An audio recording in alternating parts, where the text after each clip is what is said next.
प्यार एक खूबसूरत एहसास ही, लेकिन जरूरी नहीं तो हर इश्क की कहानी प्यार से शुरू हो। अब आप लोग सोच रही होगी ये कहानी भी हर कहानी की तरह नफरत से शुरू होगी, लेकिन इस कहानी की शुरुआत तो हर दक्ष के मतलब से शुरू होगी और ये आप लोगों को ऊपर ही जो आप सबको प्यार छाए ही या नफरत। अब खोलने जा रही हूँ कहानी के उस पन्नों को जो आज से 20 साल पहले बंद हो गई थी। किसका मानना ही वो खत्म हो गई थी और किसी का मानना ही वो लौट के आएगी। ऐसे ही एक दक्ष के इंतजार में एक एंट बरसों से कर रही ही। अब वो दक्ष क्या करेगा, कैसे अपना बदला पूरी करेगी, वो तो वॉक ही बताएगा। सुबह की वक्त एक बड़ी सी लग्जूरियस प्राइवेट जीप में एक लड़का एक आलीशान सोफा में बाती ही उसकी और कुछ और जा इसके पर्सनालिटी कोई भी लड़का या लड़की को आकर्षित करने को लिए काफी जा। उसके आंखों में डेविल सी झलक और उसका गुलाबी लबों का मुस्कान एक एंगल का तथा, लेकिन कुछ ही पलों में उसकी मुस्कान किसी बदल लो पीस छुप जाती है। उसका रंग सफेद बर्फ के तथा उसका बाल कोयला से भी जड़ा काला, उसका ग्रे आंखें जितनी गहरा कोई समंदर भी नहीं, उसका बॉडी किसी बॉक्सर से भी जड़ा स्ट्रॉन्ग और उसका रूप कोई एक ग्रेट हॉलीवुड एक्टर से भी जड़ा अट्रैक्टिव। उसे कोई लड़की एक बार देख ले तो उसे अपना बनाने की तमन्ना बना लेती ही। यही हमारा हीरो वीर सिंह रायचंद, पूरे रायचंद खंडन का बड़ा बेटा। उसका उम्र 26 साल ही। ओ मुंबई के मशहूर बिजनेसमैन ही। उसका परिवार का खानदानी कारोबार ही। उसका दादाजी देव सिंह रायचंद इंडस्ट्रीज की फाउंडर ही। ओ पहली एक सीक्रेट एजेंट था इस देश के लिए अनंत बहुत मिशन में पार्ट लाई। इस देश का प्रेसिडेंट भी उनके आगे चार झुकता ही। उन्होंने अपनी जवानी पे ये कंपनी स्टार्ट की थी। उनका बेटा राज सिंह रायचंद ने उनके बिजनेस को पूरी इंडिया पे स्पन की ही। अब उनका पोटर वीर इस कंपनी को इंटरनेशनली इंट्रोड्यूस करती है। बिजनेस की ऐसा कोई फील्ड नहीं है जिसमें रायचंद ग्रुप कदम न रखी हो।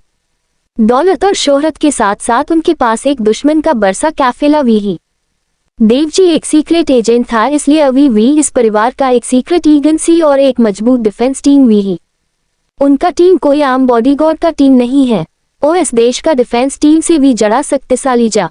रायचंद परिवार के बारे में जितना भी बोली वो काम ही। वो परिवार शो ऑफ काम करती है। ये लोग बहुत काम कैमरा के सामने आती ही। हमारा ही बहुत जड़ा मटेरियस पर्सनालिटी का है। वो बहुत काम बोलती ही। वो एक बिजनेसमैन के साथ साथ एक बहुत बेहतरीन राइटर भी ही। उसने बहुत नॉवेल्स लिखी ही, लेकिन ये सारी टैलेंट हिडन ही। वो तो एक पेंटर और एक वॉइस आर्टिस्ट भी ही, लेकिन ये सब कुछ उसने अपने बारे में छुप के रखी ही। दूसरी तरफ दिल्ली एक अपार्टमेंट के एक फ्लैट में एक लड़की राधा कृष्ण की पूजा कर रही थी। उसकी आवाज बहुत मीठी थी। वो बहुत प्यार लग रही थी। उसकी आंखों में दुनिया भर की मासूमियत थी। उसकी आंखें खूबसूरत कमकदार बोलती हुई आंखें। उसकी बातें उसकी नील रंग की आंखें नया कर रही थी। उसकी ने नक्श किसी सर्प की अप्सरा से कम नहीं। उसकी कोमल खून जैसी लाल गुलाब की पंखुली जैसी हॉट शी अनमोल रत्न की तरह चमक रही थी। उसकी बाल घुटनों तक अगर थी। उसकी रंग स्नो की तरह सफेद ही। उसकी स्किन बटर की तरह सॉफ्ट ही। उसकी लेफ्ट गाल और ब्यूटी बोन की तिल उसकी खूबसूरती पे चार चार लगा रही थी। उसकी जैसी हसीना शायद इस दुनिया में कोई और हो। उसकी गाल ट्यूलिप्स की तरह पिंक ही। उसकी मुस्कान तो जैसी मोतियों की बरसात ही। ये हमारी हीरोइन अनाया सिंह शेखावत ही। अमीर 20 साल। वो दिल्ली में अपनी माँ, बाबा और छोटी बहन के साथ रहती ही। उसने अपनी ग्रेजुएशन और मास्टर्स खत्म की ही। वो हाई स्कूल से अपनी दोस्तों के साथ में बिजनेस और रिसर्च करती है। उसका पिता अरुण सिंह शेखावत एक बैंक मैनेजर ही। उसकी माँ एक फैशन डिजाइनर ही। उनकी नाम पूर्णिमा सिंह शेखावत ही। उनकी एक बुटीक ही। अनाया की छोटी बहन की नाम अनामिका सिंह शेखावत ही। वो एक लॉ स्टूडेंट ही और अब वो फाइनल ईयर में ही। अब उस प्राइवेट जीप में एक एयर होस्टेज आती ही और वीर को कहती ही, सर हम मुंबई आ गई ही। वीर उसे इशारे से जाने के लिए कहती ही। वो लड़की चुपचाप चली जाती है कि वीर की गुस्से की बारे में सब जानते ही उसे नाराज करने की हिम्मत किसी में नहीं ही। अब हमारी वीर की फोन में कॉल आती ही। वीर अपनी कॉल रिसीव करता ही। वो कॉल उसकी माँ प्रथा सिंह रायचंद ही। वीर अपनी माँ को कहता ही, माँ ने बताया तो था आज मैं अगर हूँ, फिर भी आप बार बार कॉल की कर रही ही। पिछली बड़ा घंटे में आपने मुझे पूरा 7 बार कॉल की ही। उद्धरण चिन्ह। प्रथा जी कहती ही, है मेरी वीर अब तू इतनी भी बड़ा नहीं हो गई तो अपनी इकलौती माँ से ऐसे बात करेगी, और इसीलिए तो मैं तुझे हमेशा कहती ही मेरे लिए एक बहू ढूंढे ले आ, फिर मैं टेंशन फ्री हो जाएंगी।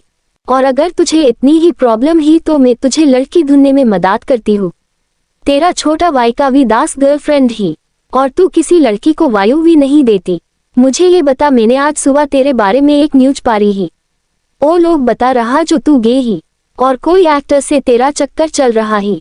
यार देख मेरा बच्चा, अगर तू घर बहू की जगह दामाद ले आएगा तो मैं तेरी अनु आंटी को क्या मुंह दिखाऊंगी। माँ बस भी करो, ये सुबह सुबह क्या नया ड्रामा स्टार्ट कर दिया आपने। और इकलौती माँ का क्या मतलब, मेरी और कितनी माँ ही। और आपने ये कोसी न्यूज चैनल भी देखी ही। मैं आज ही उससे बंद करती हूँ। हिम्मत कैसे हुई उन लोगों को मेरे बारे में ऐसी उल्टी सीधी बात लिखने की। लगता है उन्हें अपनी जिंदगी प्यार नहीं। प्रथा जी बोली, बस कर दे पुत्र, ऐसे तू कितनी की मुंह बंद करेही।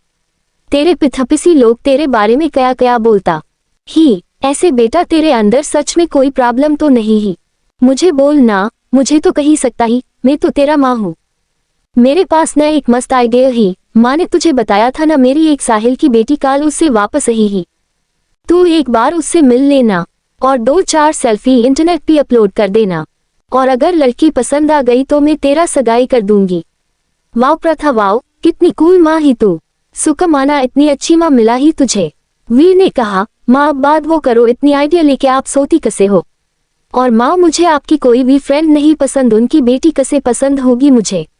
आपकी ये बेकार ब्लाइंड डेट से तो अच्छा मैं अपनी पसंद की कोई लड़की ढूंढ लूं और साड़ी करके घर पे ले आई।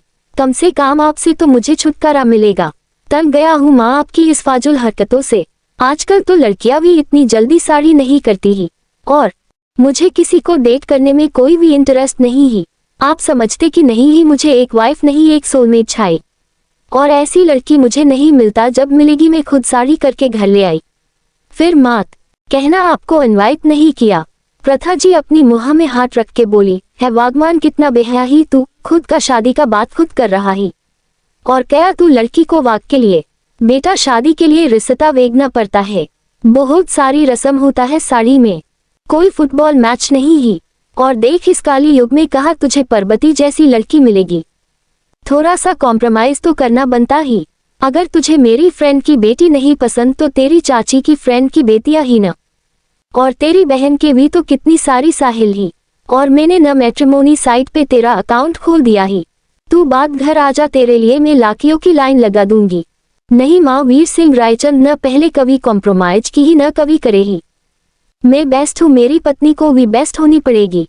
और माँ में कोई 41 साल की आदमी नहीं जिसका उम्र निकल रही ही, और उम्र भी निकल जाते तो क्या मेरा बाप को भी तो अब भी प्रपोजल मिलता ही। अब जरा मेरे से हट के अपनी पति पे ध्यान दो, क्या पता आपके लिए नहा सोती ले आए। प्रथा जी बोलने लगी, यह मैं तेरी घर बसाने की बात कर रही हूँ और तू मेरी घर उजाड़ना चाहता है। आज तू घर आ, मैं तुझे मजा का खाती हूँ। इतना बारे हो गई ही, लकी माँ से बात करने की कोई तमीज नहीं। प्रथा जी कॉल कट कर देती। हाय। वीर फिर स्माइल करता ही। असही है इन दिनों का रिश्ता, माँ बेटे काम और दोस्त जड़ा। वीर किसी का वो नहीं सुनता सिवाय उसका माँ की।